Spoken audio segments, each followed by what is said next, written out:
have a very big fire in the cabin. Houston, we don't have a problem, just pizza.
Sziasztok, Kálmán Zsolt vagyok, pizzajóló. Üdvözöllek benneteket újra itt a csatornán. Mint hogy az intróban is láthattátok, Grega és a Gloven meghódította az egész univerzumot. Mi más jutna ilyenkor egy élménypizzás eszébe, mint a nyílt lángon való sütés és annak élménye egy napsütötte teraszon.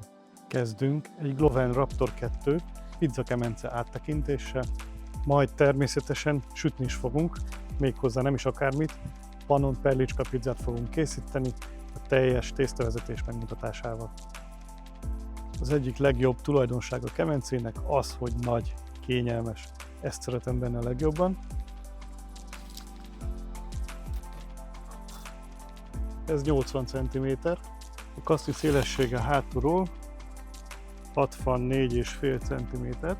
Az igazsághoz az is hozzátartozik, hogy van még itt egy konzol, ami nem más, mint a gázégőnek a kezelőfelülete, és ennek még van egy nagy gombja, ami még ezen a konzol felületen is kívülre nyúlik. Így, hogyha mindent egyben nézünk,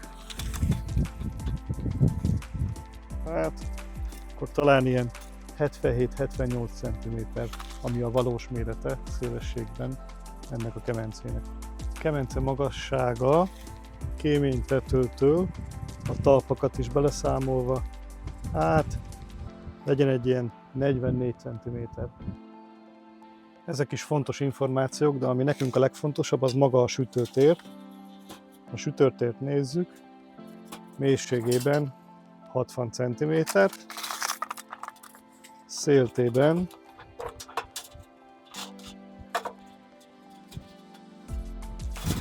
pedig 50 cm.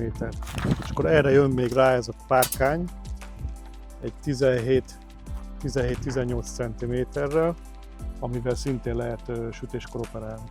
A kemence belsejében a kő anyaga az samot, tehát nem biszkottóról beszélünk, de nem is korderitről. Az én személyes tapasztalatom alapján ugyanazokkal a tulajdonságokkal rendelkezik, mint egy biszkottó, semmiféle képességbeli vagy kapacitásbeli különbséget nem tapasztaltam, makulátlanul jól működik. Itt a vastagság, ha már így előjött a méret, ez 2 cm, így néz ki a kemence belülről. A pizzakemence mérete, illetve pontosabban a kő és a sütő belterének a mérete lehetővé teszi, hogy 2 darab pizzát is készítsünk benne egy időben, vagy pedig egy extra nagy méretű pizzát süssünk, akár New York style, New York típusú pizzát is készíthetünk benne. Két pizza esetén én arra figyelnék, hogy a pizza méretet valahogy úgy maximalizáljam, hogy tapasztalatok alapján mi az, amivel könnyen tudunk bent operálni a rendelkezésre álló térben, mert azért természetesen ott van a láng, arra figyelni kell, tudnunk kell forgatni, de hiszek benne, hogy van egy olyan szekvencia, hogy melyiket hova helyezem és hol forgatom, ami működőképes ebben a koncepcióban is. Itt mindenképp az is fontos információ, hogy lehet és kell számolni a párkánnyal, ennek is van sütő képessége, illetve hát fizikai megtartó képessége, amivel érdemes dolgozni és érdemes kalkulálni. Méretet tekintve én ezzel a két tányérral illusztrálom, hogy szerintem ezek simán beleférnek, és ezt nézzük, ez 26 cm, tehát hogyha nem is 32-es pizzákat, de mondjuk ilyen 26-27 cm-es pizzákat simán lehet benne sütni kettőt is. Amit mindenképp javaslok beszerezni a kemencéhez, az az ajtó. Ez így néz ki. Így kell behelyezni, és ide fekszik fel. Az ajtó, hogyha használjátok, az alapjaiba segíti a kemence felfűtésének a gyorsítását. Ez azt jelenti, hogy időben jobban jöttek ki, illetve hát a felhasznált gázmennyiség a kemence bemelegítéséhez is hatványozottan kevesebb lesz. A másik hasznos funkciója, hogy pizza és pizza között érdemes visszahelyezni, és ezért a kemence sokkal időhatékonyabban és jobb hőtérképpel tud regenerálódni, amíg feltételezitek a következő pizzát. Én ezt szinte mindig szoktam használni. Harmadik funkciója igazából az, hogyha öntött vas serpenyőben készítetek különböző húsokat, grilleket, egyéb ételeket, akkor javasolt, hogy ajtófelrakás mellett esetleg kisebb szellőztetéssel megy a sütés, sokkal jobb a hőtérkép oda benne, az ételeket jobban átjárja a hőmérséklet. Ajtót vegyetek, az jó tudsz. Következő hasznos dolog, ez egy fémlemez, így néz ki. Ezt úgy hívják, hogy a booster, avagy felturbózó. Működési elvét tekintve a lényeg, hogy ezt a nyílást, ami a kemence elején van alapból, ezt majdhogy nem lefelezi. Ennek minden üdvös következményével a hőtartása a kemencének sokkal jobb, a regenerálódási képessége felgyorsul, és vannak bizonyos pizza típusok, amelyeknél kimondottan jó, hogyha ezzel a felboostolt hőmérséklettel sütjük. Minden olyan pizzához, aminek nincsen túlságosan magas széle, annál ez az opció, ez tök jó kihasználható. Az ajtónak a használati igényét is lehet vele mellőzni. Ha kitelepülés van, akkor ugye az is számít, hogy milyen a szélfúvásnak való kitettség, és ezzel az eszközzel ezt is lehet tompítani. Ez tök jó dolog, én nagyon szeretem, tipikusan a lapos szélű pizzáknál szoktam vele dolgozni. Most egyébként ebben a videóban is pizza klasszikát fogunk készíteni, és ahhoz szintén fogom ezt alkalmazni. Ez jár hozzá, ezt nem kell külön kérni, tök jó, használjátok ki. Még egy utolsó gondolat így beltér kapcsán, a kanottós vagy kortás pizzasütőknek, mint jó magam is, hogy fölfelé, ha nézzük a dómmagasságot, a belteret, szinte azt lehet mondani, hogy korlátlan lehetőséget kínál a kemence. Ha magát a kivágott ajtómagasságot nézzük, ez 15 cm, hogyha a dómmagasságot, akkor egészen 30 cm-ig tudunk játszani, tehát itt van egy kényelmes 15 cm-ünk, ezzel a beltérrel keresztbe, hosszába, úgyhogy nagyon-nagyon-nagyon-nagyon jó kanottó pizzákat lehet benne sütni. Ajánlom mindenkinek, hogy majd próbálja ki. Ez egy igazi kanottógép egyébként, nagyon szeretem. Bekapcsoljuk a Gloven Raptor 2-t. Ehhez egyébként ezt a kis kompakt tartályt használom, és itt van egy gázregulátor, amivel igazából lefelé is lehet menni, és ez ezért fontos. Tehát itt megnyitjuk.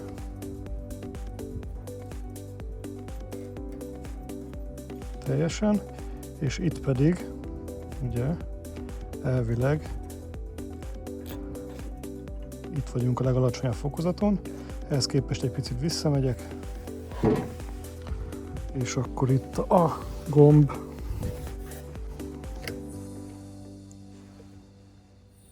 és meggyújtjuk.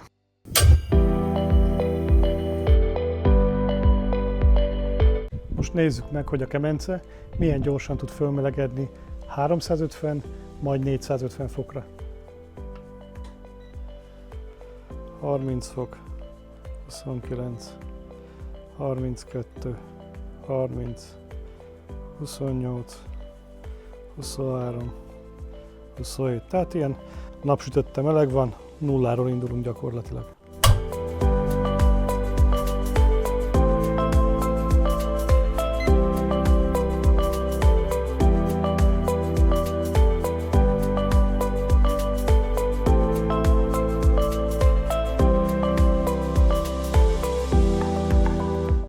Már amennyire egy ilyen kézi ketyerével hitelesen lehet mérni, nekem az a konklúzióm, hogy körülbelül ilyen 14, legyen mondjuk 15 perc, ami szükséges ahhoz, hogy ezt a 450 fokot elérjük. Nyilván ehhez képest egy kicsit tovább kell majd járatni, hogy a hő kiegyenlítés is meg legyen az egész felületen, de szerintem az, hogy 450-460 fok negyed óra alatt a kőnek a közepén, ami azt jelenti, hogy a lánghoz közel még ennél magasabbak vagyunk, nyilván a lángtól távol valamivel alacsonyabbak vagyunk, ez már nem olyan rossz, tehát biztos vagyok benne, hogy egy ilyen 20 perc az elegendő ahhoz, hogy egy kiegyenlített sütőtér legyen, és akkor még nem használtam ajtót, illetve nem használtam boostert. Úgyhogy benne a kakaó ebben a gépben, van erő ebben a gázégőben. Most pedig fókuszáljunk magára a gázégőre. Személyes meggyőződésem szerint ez a gázégő ezzel a konstrukcióval teljesen egyedi, és talán a legjobb a piacon. Angolul egyébként úgy hívják ezt a technológiát, hogy rolling flame, ami magyarul annyit tesz, hogy gördülő láng. Mindenek előtt azt kell róla megemlíteni, hogy rendkívül látványos. Ahogy nézitek ezeket a képkockákat, szerintem jól látható, hogy mennyire vagány. A technológia hatékony hőképzést és hőfenntartást biztosít egy kiegyensúlyozott légárammal. Ennek eredménye az egyenletesebb hőeloszlás a sütőtérben, kevesebb hidegpont. A természetes hővesztés sütésekkor mérsékelt. Sütések között extra gyorsan újraépül a hőtérkép, és jöhet a következő pizza. A Gloven gázégő egyben Clean Flame, magyarul tiszta láng technológia is. Ez azt jelenti, hogy maga az égés rendkívül nagy hatékonyságú és károsanyag kibocsátás nélkül. A Gloven a hőforrás szempontjából az eredeti, autentikus utat követi. Egy erős, oldalt elhelyezkedő gázégő hozza létre a rolling flame-et, avagy gördülő lángot, és hagyja, hogy a kupola végezze el a munkát. A más sütőkben esetlegesen előforduló L és U alakú égők ugyan növelik a láng lefedettségi területét az egyenletesebb sütés érdekében, de egyúttal egy tiszta konvekciós hurok helyett több metsző légáramot is kaphatunk a munkatér méretcsökkenése mellett. A Gloven esetén ezek a problémák nincsenek, egy kiszámítható hőtérképpel tudunk következetesen dolgozni.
Panon Pralicska pizza. Az inspirációtól egészen a sütésig. Mielőtt a Gloven márka megszületett volna, Grega egy pizzás kocsit üzemeltetett Pizza Fabrika néven. Itt használta a Gloven kemence első modelljét, és ezzel indult el az az út, amely később meghódította a pizzakemencék világát Szlovéniában, majd Európában, és rövid időn belül az egész világon. Az étlapjukon sokféle pizza szerepelt, de volt egy, amely különösen kiemelkedett közülük, a Pralicska pizza. A név a Prlekija régióból származik, ahol Grega él. Ez Szlovénia északkeleti tájegysége, a Dráva és a Mura folyó között. Számomra az inspirációt ez az autentikus Pralicska pizza adta, amelyet korábban Gregánál személyesen is megkóstolhattam. Az alapja egy pizza klasszika tészta, a feltétek pedig a savanyú káposzta, paradicsomszósz, a sertéstalja, mozzarella, hagyma és egy kevés prémium tökmagolaj. A Panon Pralicska pizza tulajdonképpen ennek a Grega-féle autentikus alkotásnak a továbbgondolása, stílusosan a Panon régió szintjére emelve azt. Az alapot továbbra is a szlovén Dráva Mura közének regionális gyökerei adják, ehhez társul a magyar ízvilág kiteljesedése és egy finom osztrák sugallat. A sertéstarját magyarosan fűszerezve, előpácolva készítem el, steak formájában frissen sütve a kemencében, majd csíkokra vágva kerül a pizzára.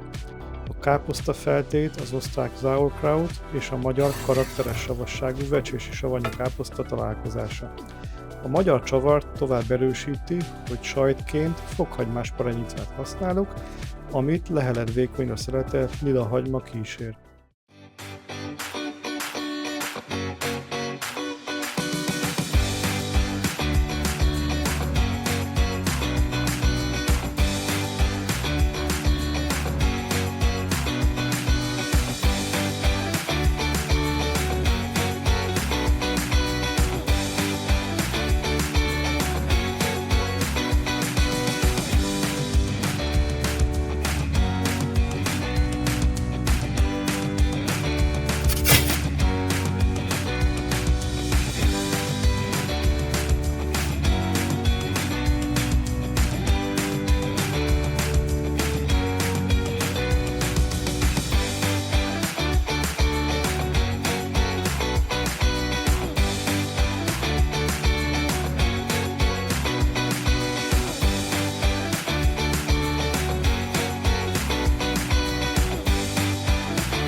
A végén pedig az utófeltételezés teszi teljessé az egészet.